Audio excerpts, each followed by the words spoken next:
नमस्कार, मी सहयोगिता आणि आपण पाहत आहात विदर्भ सत्यजित लाईव्ह न्यूज। पाहूया आजची विशेष बातमी। आपण पाहत आहात विदर्भ सत्यजित लाईव्ह न्यूज। आमचे मुख्य संपादक उद्धव वांगाड यांनी दिलेल्या माहितीनुसार मेहकर तालुक्यातील हादरोड या गावामध्ये माजी आमदार संजय रायमुलकर साहेब यांचे जंगी स्वागत करण्यात आलं। गावामधून प्रत्येक ठिकाणी वाजत गाजत फटाके फोडून स्वागत करण्यात आले।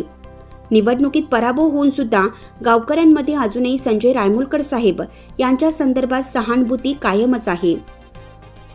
गावकऱ्यांनी मोठ्या उत्साहाच्या वातावरणात रायमुलकर साहेब यांचे स्वागत केलं, तर यावेळी विविध कामांचे भूमिपूजन केलं।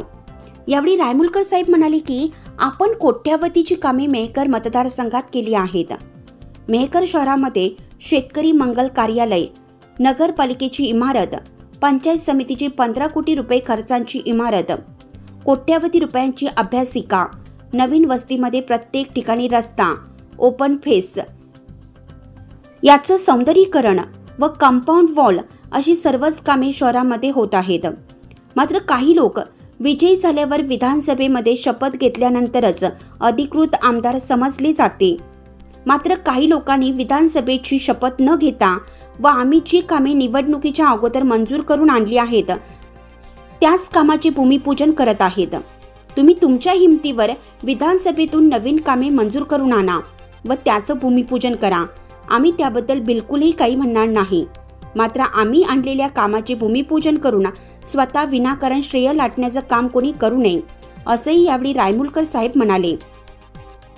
प्रत्येक गावातील शिवसैनिकांनी व गावकऱ्यांनी सतर्क राहून आपण जी कामे त्यावेळेचे मुख्यमंत्री एकनाथराव शिंदे साहेब यांच्याकडून मंजूर करून आणली आहेत त्या कामाचं भूमिपूजन अथवा उद्घाटन इतर कोणत्याही लोकप्रतिनिधीला करू देऊ नका, कारण ती आपली कामं आहेत।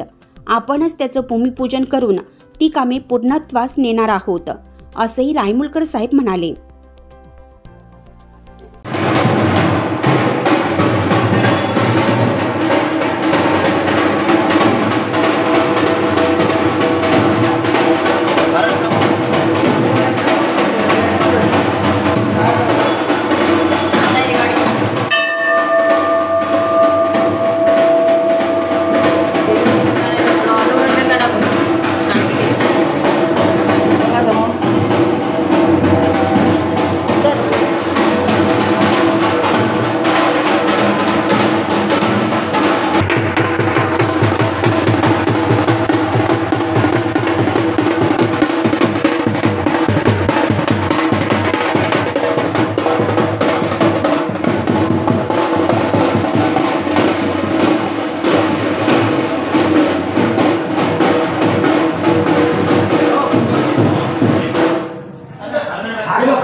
मामा इकडे बा, त्या सगुबाई घ्या पुढं, या इकडं, या समोर बघा।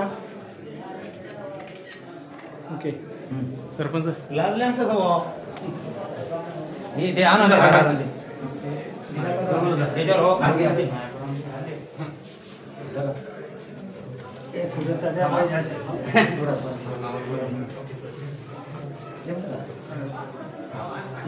आधाराव मी हो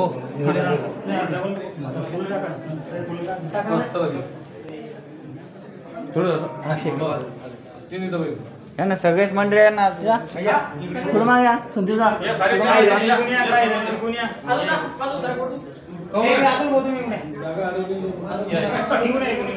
थोडं मागे या ना, नितीन थोडं भीती हो भीतीला हां समोर ओके।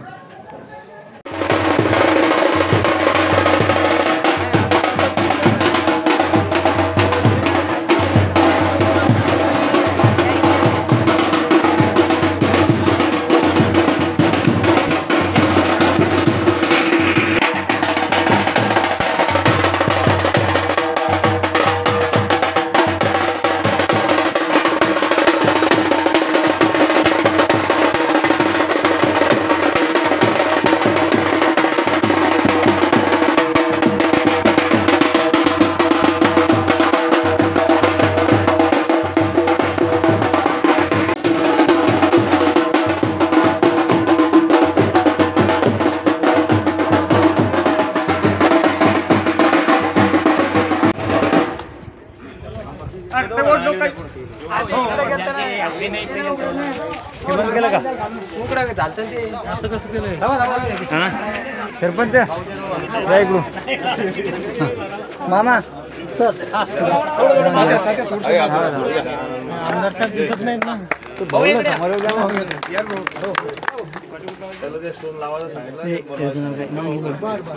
मागे काम राहिलं चांगले घ्या फोटो मित्रमंडळी आली मामा समोर बघा या थोडं समोर आम्ही आलो पाहिजे नाही ते आमचे माणिक भाऊ कट्टे मागचे बी घ्या नारायण भाऊ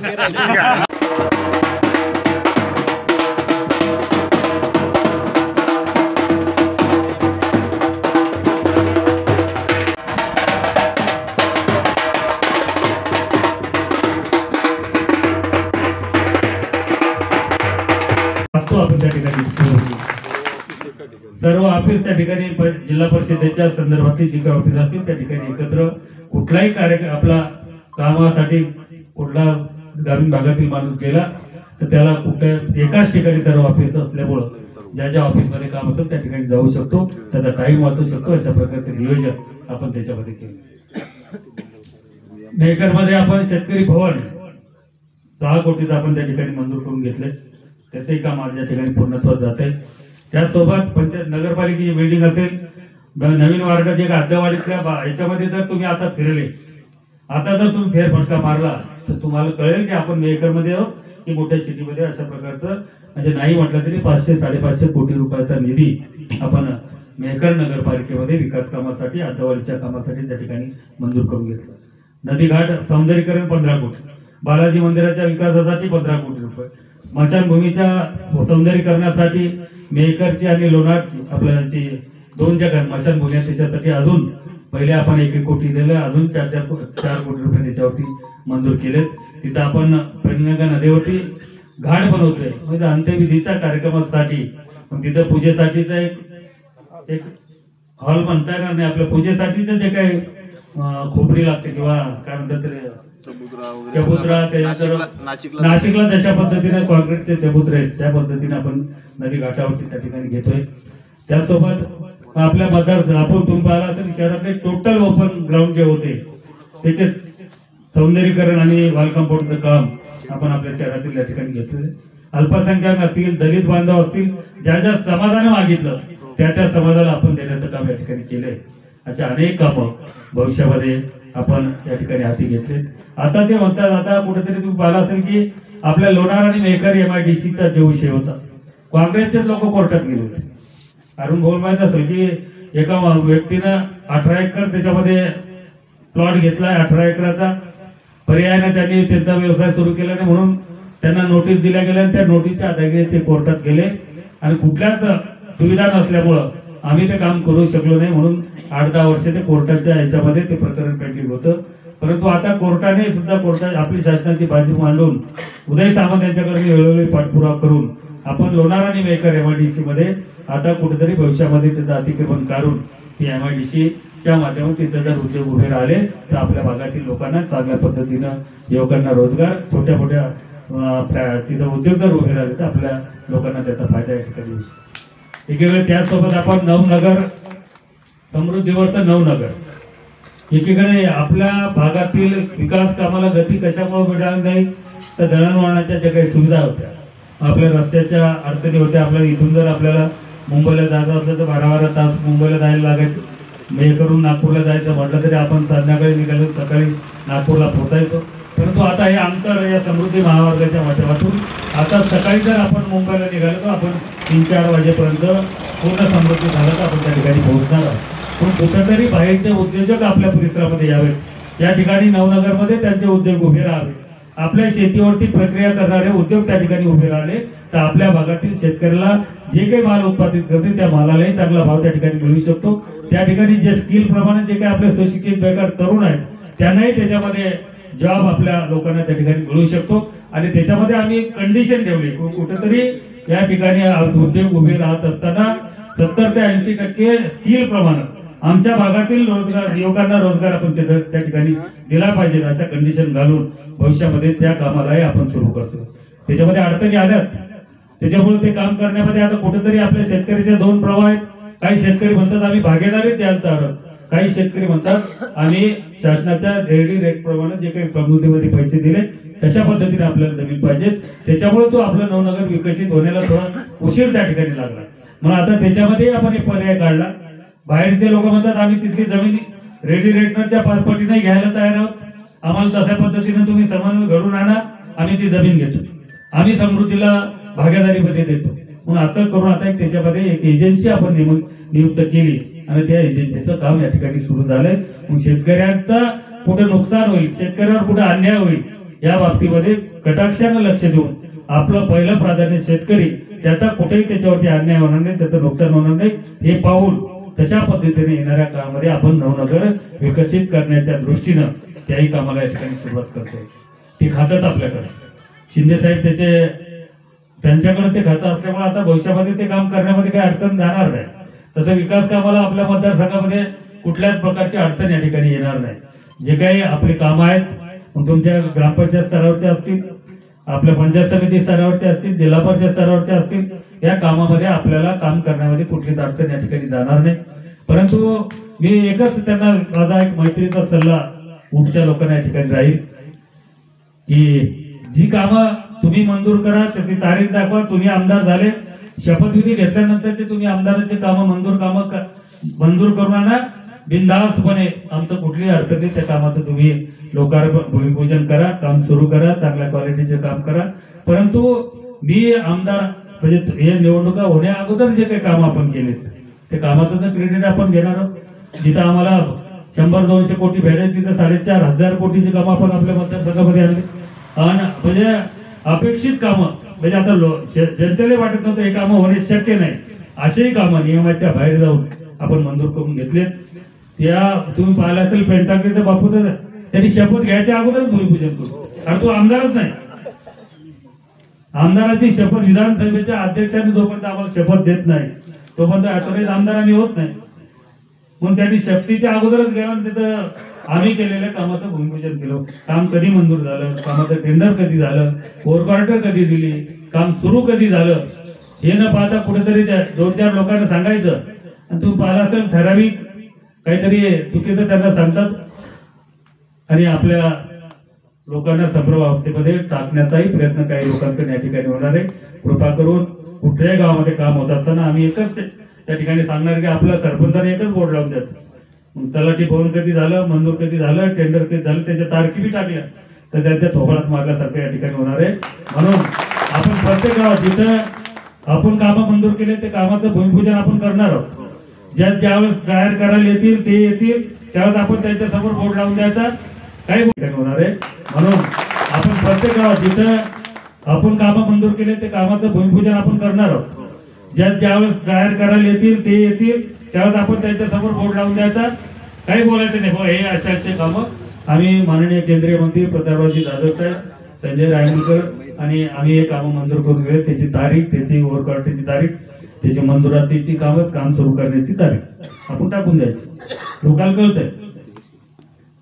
म्हणून अशा परंतु खंत वाटते कुठेतरी 1 महिन्यात येतो, आमदार होतो, सुखात नाही दुखात नाही, रात्री अपरात्री पळा, कुठेतरी पीएमची केस आहे, रात्री पीएम साठी जा, कुठं जागतोसी झगडे करा, कुठेतरी केसेस अंगावरती घ्या.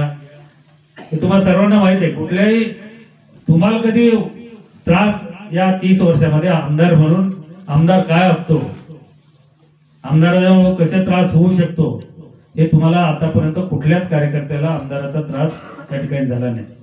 अंधूरचा कुठलाही कार्यकर्ता कुठल्या ऑफिसमध्ये गेला नाही, अंधूरचा आहे अरे बाबा ते आमदार खासदाराचे नव्हते, निपटून टाका काम, करून टाका. अधिकारी तसं पाहिलं तर नावावरती त्या ठिकाणी काम होतात. कुठलंही काम आल्यानंतर आता बापू तुम्ही पंजाबराव आपल्या गावात काम घेऊन सरपंच घेऊन आले, पटकन अधिकाऱ्याला फोन करून सांगितलं तर ते काम तात्काळ होत होतं. तर त्याच्यामुळे त्याही कामाचं तुम्हाला महत्व पडत नव्हतं, काय होणार होतं झालं, परंतु 4 चक्र मारून जर ते काम केलं असतं तर त्याचं महत्व पडलं असतं. म्हणून आम्ही आपल्याला स्वतःला त्रास झाला तरी चालेल, पण ते जनतेला त्रास होऊ द्यायचा नाही, हेच प्रामाणिक उद्दिष्ट डोळ्यासमोर ठेवून आपण जनता एखादा माणूस काम घेऊन आल्यानंतर त्याचं काम तात्काळ निपटारा कसा होईल तेच अधिकाऱ्याला सांगून ताबडतोब त्या कामावरती अधिकाऱ्याला सांगून ते काम करण्याचा प्रयत्न केला. पण त्याच्यामुळं आता सत्ता तुम्ही पाहिला असेल, खासदार साहेब 3 टर्म आमदार, 4थी टर्म आता खासदार, 3 टर्म आमदार, त्याच्यामुळे त्रास कोणाला झाला. एखादा आपला विरोधक आला आणि त्यांचं काम सांगितलं तर आपण जाऊ द्या करून टाकलं, आला बाबा काम सांगितलं, विरोधक येत होते. आता भाई कैलास सुद्धा आम्हाला आपल्या विरोध करत होते. काय तात्याकडे आले, त्यांनी सांगितलं आम्हाला दलित आपल्या अशोका वाटिकेवर. आता आम्ही प्रत्येक पुढाऱ्याकडे आतापर्यंत गेलो, काँग्रेसच्या गेलो, राष्ट्रवादीच्या गेलो. आता एक आम्हाला तुमच्याकडनं अपेक्षा आहे की आम्हाला त्या ठिकाणी 50 लाख रुपयाचा, म्हणजे किती पाहिजे तर 50 लाख रुपयाचा निधी आम्हाला त्या ठिकाणी द्या. कुठं वाटिकेला, वाटिकेमुळे त्यांनी 50 म्हणलं, मी म्हणलं 1 कोटी देतो. आणि 14 एप्रिलच्या अगोदर 8 दिवसा अगोदर भेटले होते. 14 एप्रिलला 1 कोटीचा GR त्यांच्या हाती दिला. कार्यक्रमाला गेलतो, ते म्हणले तुम्ही 50 मागितले, मी 1 कोटी रुपये देतो. एवढ्यानं थांबलं नाही, अजून त्यांनी सांगितलं अजून थोडा पैसे कमी, अजून 1 कोटी रुपये. वाटिकेसाठी मी 2 कोटी रुपयाचं काम मंजूर करून आता भविष्यामध्ये ती वाटिका सुंदर आणि त्या ठिकाणी त्यांच्या अपेक्षेप्रमाणे त्या ठिकाणी काम होणार. इकडे शिवाजी उद्यानच्या बाबतीमध्ये आता काही त्याने फेरफटका मारलाय, तिथं आपण 8-10 कोटीचं काम मंजूर करून घेतलंय. त्या कामाला सुरुवात झालेली. आणि आशिवा रोड पुतळा, जसा संभाजीनगरला छत्रपती संभाजीनगर इथं जो काही गांधी चौकातला पुतळा आहे, तो पुतळा आपण पुण्याच्या एका आर्किटेक्टला दिलेला आहे. 1 कोटी रुपयाचा, 1 कोटी 15 लाख रुपयाचा पुतळा. तो काही आमदार नेते खासदार नेतेतून नाही, तो आपल्याला लोकसहभागातून आपण त्या ठिकाणी काम करणार आहोत. हेही काम आपण त्याला ऍडव्हान्स देऊन आलोय, 10 लाख रुपये त्याला दिला.